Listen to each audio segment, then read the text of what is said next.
Welcome to the Mental Health Matchmaker podcast. My name is Jess. I'm your host, and today I'm chatting with Michael, a trained and licensed therapist, about depression, grief, making meaning in life, and overall some existential questions that I have brought to quite a few of my therapy sessions, and you can bring to yours if you'd like as well. Let's talk to Michael.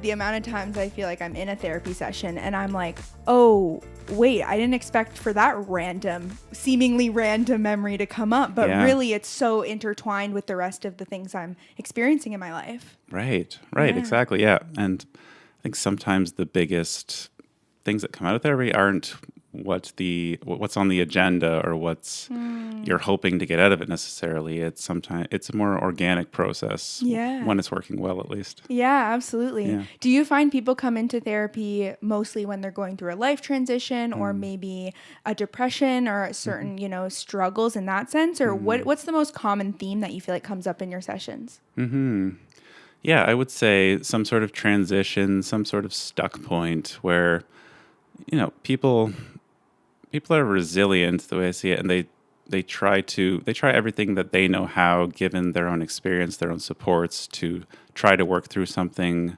on their own or with other people in their life first. And when that's not working, that's often when they come to therapy. You took the words out of my mouth. I literally said that to my therapist the other day. I was like, okay, I've been doing the things I know how to do. I've been going to yoga. I've been making sure I'm seeing friends, but having me time. And I was like, and I feel stuck and I don't know where else to go or what to do. And that's the perfect opportunity, I think. Yeah, exactly. And to me, it also speaks to the fact that we're social creatures. We're relational creatures. We can't ever figure everything out on our own because we need other people to reflect ourselves back to us, even to see perspectives and things that we're not able to see given our own limited two eyes. Yeah, it's true. Yeah. I'm curious, when people come into sessions, whether it's an individual, whether it's couples, what are some examples of the life transitions they're experiencing and some of the emotions and hardships that come with those? It's really spans the gamut. Is that the term? It runs the gamut? I don't know. I can't think of. I don't know what the gamut is. The gamut. It's all across the spectrum, I'll say. So I would say grief is often a part of what people are experiencing. And that's not just grief as in death, but grief as just in terms of loss, the normal essential loss that is inherent to being a human being. And as well as, I find it's rarely just one emotional experience. It's usually a range of different things that are playing together in some way and trying to get underneath all those at the same time. And it's interesting you bring up grief because that is somewhere my brain goes when I think about grief is death and someone passing away and that being the reason you go seek help. But there's so many other things we experience, even just evolving relationships and changing relationships. I feel like grief is a huge part of that and the mourning process. Yeah, absolutely.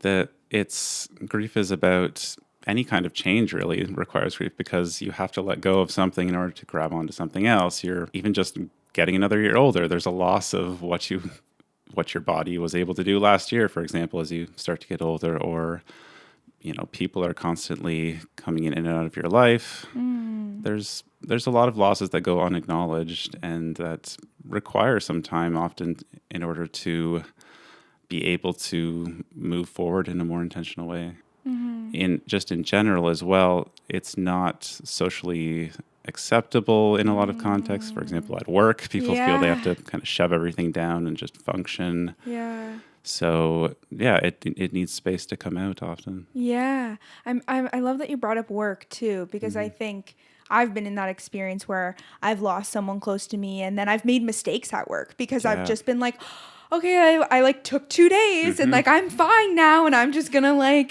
continue on, and then I end up feeling embarrassed because I made mistakes and I didn't give myself that space and that time, and you feel like you can't vocalize what you're going through in a work setting because you need to be professional. Yeah, I think that's a very common experience, unfortunately.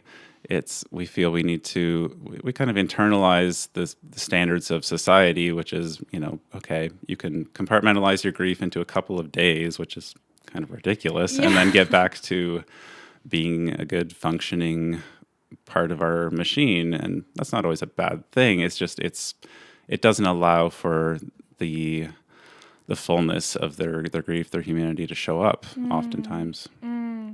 What are your thoughts and opinions on the process of grieving, how long it lasts, potentially it never ending, because there's a lot of different information about it out there. Yeah, that's a good question. It's grief can come up in many different ways. I used to volunteer at a hospice, and they had a term they would use there called STUGs, which is sudden temporary upsurges of grief. Okay. And basically, it's used to kind of describe any time a feeling would come up about a loss that the person has experienced, specifically related to death in this context. But it just kind of normalizes that this grief experience is out of your control. It'll come up when it comes up, and things are going to trigger it, and it'll take the time it takes. Yeah, that's really helpful, and I like that acronym that you mentioned, because I feel like sometimes it can come up and we can be like, okay, what's wrong with me? And I need to change this. Or I even feel guilty of that when I'm feeling angry or when I'm feeling tired. I'll have, that sensation come up and then be like, okay, what can I do? What can I do? What can I do to just fix it instead of, feeling it and letting it pass through? Yeah. I think that's a common experience too. I'm the same way. I'll say oftentimes that we want to feel good as much as possible, and we try. It depends on our capacity somewhat to be able to handle what is coming besides feeling good and feeling in control as well. But because being in control is not a bad thing. It's helpful for us to have agency, but we also have to be okay with those situations where we don't have control, such as over our feelings or over our circumstances. Yeah. There's value in being able to accept that. It even makes me think about when you're navigating grief and how the people around you, how they experience grief also really affects us. It's not just about our own individual experience, but also about how my mom grieves or how my partner grieves. Yes, exactly. Everyone has a very different experience. There's a concept that I learned in a grief class once, instrumental versus intuitive grieving. So intuitive is more the feeling side of things, and it's more commonly, I guess, stereotyped as women grieve more this way. They cry, they feel things deeply emotionally, whereas instrumental grieving is more, for example, someone might build a birdhouse because someone they lost loved birds or feeding the birds, or they might just pour themselves into a volunteer cause that was important to the person they lost. So it's more action oriented, and it doesn't mean they're not grieving. It's just they're channeling that energy in a different way. Yeah, I think my therapist actually told me a little bit about that when I was going through my own experience, and I kind of thought of it in my brain as like feelers and doers. Yeah. And, some people just want to, plan and just, execute physically rather than sit in it. And it's important for me to think about that there's no wrong way to grieve, and we all go through things differently. Yeah, I would agree. Yeah, I'm curious. I want to talk a little bit about depression as well, and your experience with that, helping clients navigate through that, because that can be obviously a very dark place our minds, our bodies can go, and how are we able to bring ourselves to therapy and begin, healing or working through that? Yeah, depression, it's such a complex experience. I will say that I have my own lived experience with depression, starting in my teenage years and going through my mid-20s was the most intense time. And I wasn't in therapy at the time. I tried to find ways to work through that on my own. And eventually I sought therapy, which was helpful in its own way. But I think it's helped me to be able to empathize, but also to be able to just sit in that space of what it's like to be depressed with a client who's depressed, because it's a very heavy energy, and it can be even energyless in a way. But it's individual, but there's different sides that I see. There's the biological side and the are they getting enough sleep, exercise, connection, nutrition, but then there's also a deeply spiritual side to it, which has to do with meaning making, which has to do with identity and how they're viewing themselves, how they're viewing the world. So both of those sides need to be addressed, I think. I'd love to get into that a bit more about meaning making and what may be going on in someone's life for, depression to really take hold of their experience. And is it potentially a lack of meaning or a hatred of a job or just a feeling of not being fulfilled in areas of their life? Yeah. Yeah. Depression can be almost a symptom or a sign of something that's not right in somebody's life. That's not always the case, but it can be telling them something about what they need on a deeper level or what they value. So, yeah, like you said, if somebody's job isn't aligned with them or just their life in general, if they just feel, let's say they've gone along with what their parents or their culture, their society has expected of them, and they've reached what is supposed to have brought them happiness, but they're not feeling happy. They're feeling just down and depressed and are not able to motivate themselves. And they think, okay, what's wrong with me? I've done everything right. I'm in this place. Like, why can't I just snap out of it? And sometimes the process means looking at, what have you... How much are you actually in touch with yourself and what your own needs and values and desires are versus what have you felt you needed to do sometimes just to function in society, just to be able to survive in some way.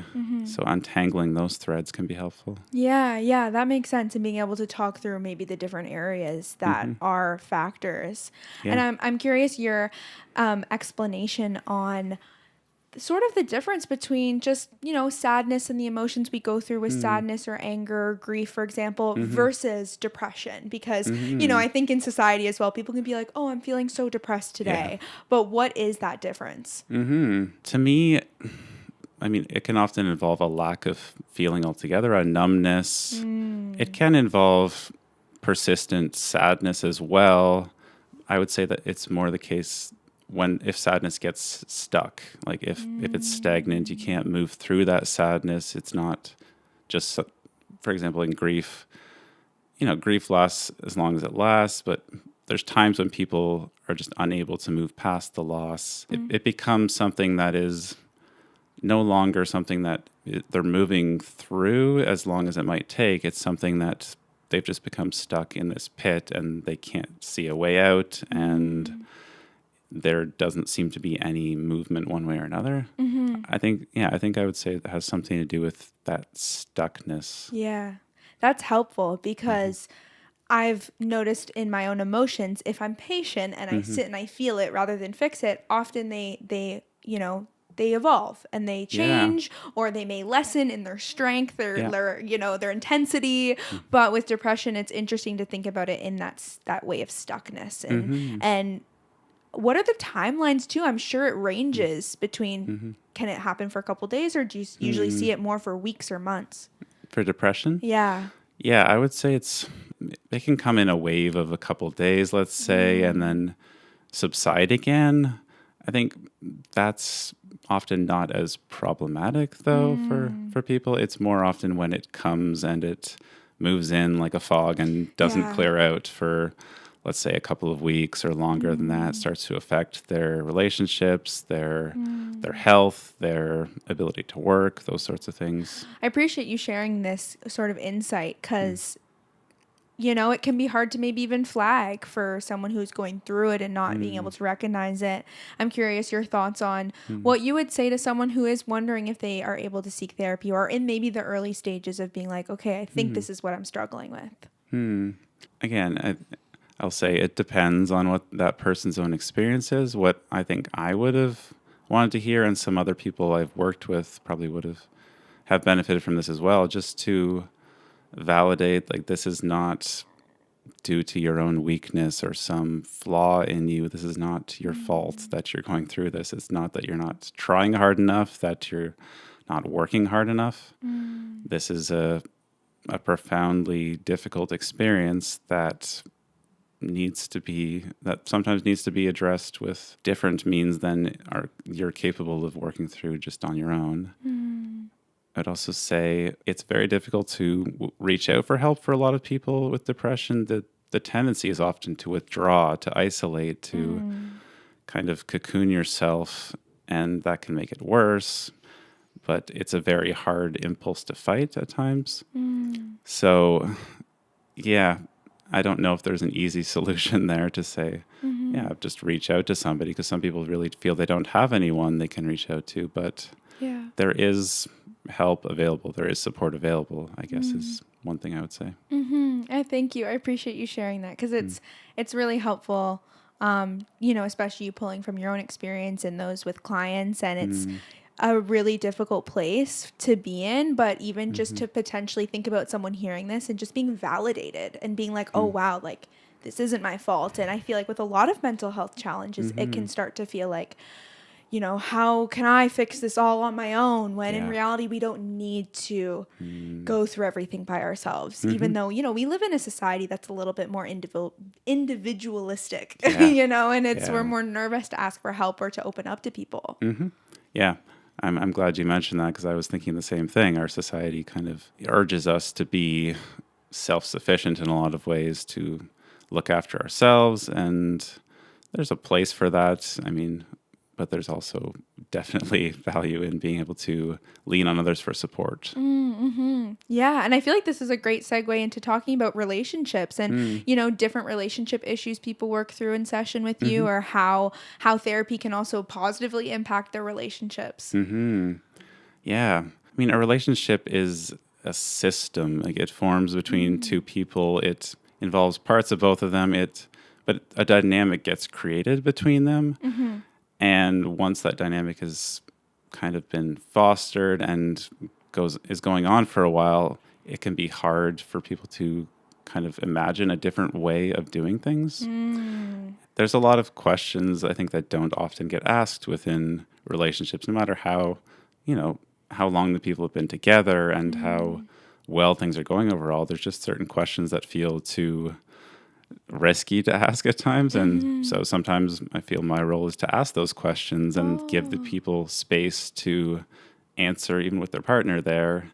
But it's because I'm asking it, it creates a bit more of a container to be able to process what the response is to that. Yeah. Wow. I never thought of it like that. And especially when I think about if I were the person in the relationship wanting to ask a certain challenging question, it is so much more vulnerable. And your ego's involved, your self-esteem is involved. You can get just so much more emotional. So I think it's so interesting to think about couples work and being able to, you have someone facilitating it for you. Yeah, exactly. And giving permission sometimes to express the things that are a bit taboo to express, or that you worry are going to hurt the other person even. Because often it's not, ego comes into it, but it's also, there can be a protectiveness of the other person's feelings and I would say of the dynamic that you've created even. It's like, what if we shake this up? What if it all just falls apart? There can be a fear around that.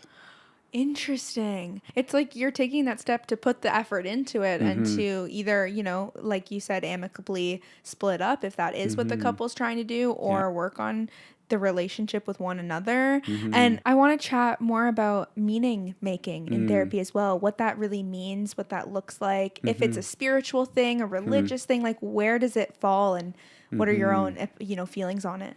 Meaning making, it's certainly, I see it as involving a spiritual aspect, but not a spiritual aspect as in, woo-woo or religious. We don't have crystals in the room. We don't. I don't think there's any buried under the table. No. I see spirituality more as just a dimension of what it means to be human. So it's about what people value. It's about what purpose they find in life and how their philosophical stance on life, whether that's a conscious thing like, these are the things I believe and how I choose to live my life, or often more unconscious. And I feel like it changes as you get older and as you evolve and as you start to form your own opinion. I mean, I'm in my 20s, so I'm in the stage of like, okay, what do I feel I believe in and not what I've grown up with? Yes. Yeah. And as, especially I would say, as you face losses and difficulties, for a lot of people, they don't wrestle with these things until they lose someone they love, especially through death, but also other means, let's say divorce or there are many life circumstances that can come up that cause people to wrestle with these questions, and it's not always something that is easy to find support for. Yeah, and I'm curious your take on what it means to just dive into and explore what it means to live a good life. What it means to live a good life. Yeah. I would say that's something I'm constantly kind of pondering, whether more saliently or more under the surface. But it is, I mean, to me, it's a way of looking at life perhaps as an art in general. So it's not just, art is a thing you do to let out your creative side, but a way of trying to integrate as much as possible different aspects of your life to all reflect what it is you value, what it is you're trying to work towards, and who you are as a person. Yeah, that's so real. Like, I've come from a really artistic background. I went to an arts high school, and it was kind of not the norm because I didn't take art in university. I did psychology. So people were like, oh, you're doing like an academic thing. And I was like, yeah. And so, I don't know, I've had an ongoing relationship with art, and I like the idea that like life is a form of art, and it's not just about, you isolate, okay, this time is the time I spend to be creative. Right. When every day is creative. And I've been thinking about how much our phones kind of take away from that, of like, we don't even go to the bathroom without our phones. And so we're like depriving our minds of that time to just wander and just to let new things come up, and different realizations or different urges or experiences or desires. We're just putting our head down in our phones. It's not good. Yeah. That makes me think, for some people, I think the therapy room can even be one space where the phone isn't allowed, and where their mind is able to just kind of do its thing, but also with some accountability. It's not just running in its usual loops necessarily. So their mind has some space to process things. And I'll often have clients say like, oh, they'll go on a bit of a run talking about something. They'll say, wow, I've never thought about that or expressed that aloud. It's kind of like when the mind is given the proper space, and I think attunement is important as well. Sometimes things can come up that you wouldn't have known are even in there. Yeah. Which is so true. Which is a key part of creativity. Yes. Oh, I didn't even think about that connection. Yeah. Because creativity it helps the mind, flow and let things out that you wouldn't realize before. Yeah. Yeah. Yeah. So I think you're right. So not having that constant stimulation, or even just thinking about the next thing that we need to do, because as soon as, people get out of the therapy room, it's okay, I've got to go drive here, pick this person up, then run this errand, then I have this thing going on. When you're here, it's an hour, and you can focus on what you want to focus on, but there can be space for the mind to work and run its gears in a way that it doesn't often have the opportunity to do. Absolutely. And it's so beneficial. It's with an unbiased person who also isn't going to judge what you're thinking and feeling. So it's, 10 out of 10, I recommend. Yes. Okay, awesome. I feel like, honestly, we've gone down such great paths. And so if there's anything I've missed, though, that you'd love to chat about. I think we've covered all of life, haven't we? We've covered all of it. We figured out everything. All of life and therapy, My therapist made a joke yesterday, and she's like, okay, well, if we haven't figured out your whole life in this session, we can book another one. I'm like, yeah, I don't think we have. Yeah. Takes a while. That's usually the goal, but it don't always get there. Yeah. Well, you wouldn't have a job if you could just do 1 hour and everyone's good to go. True. Or you could just see more people. Yeah, or that. It's been a real pleasure. It's been a lot of fun, actually. Awesome. Never expected I could say that about being on a podcast, but you have broken me. Yes. Are you still nervous? I'm not, actually. Yes. Believe it or not. Oh my gosh. Yeah. You did it. That's an accomplishment. Yeah. Awesome. Thank you, Michael. This has been so fun. Jess. You are available for in-person sessions in Guelph, where we are right now. I am. It's a beautiful office. It is a beautiful office. So much sunlight. It's so nice. Yeah. And we can close the curtains if the sun is in your eyes too much. Yes, perfect. And you see individuals and couples, and you also do virtual sessions. That's correct. Yeah. Perfect. And I have availability in all, on certain days at least, in all those different varieties right now. Perfect. So. Awesome. Okay. Well, we'll have all your information in the show notes so people can, book you for a session or a free phone consult. And perfect. Yeah. Yeah. Awesome. This was so much fun. It was so much fun. Okay, I'm Thanks. so glad, of course.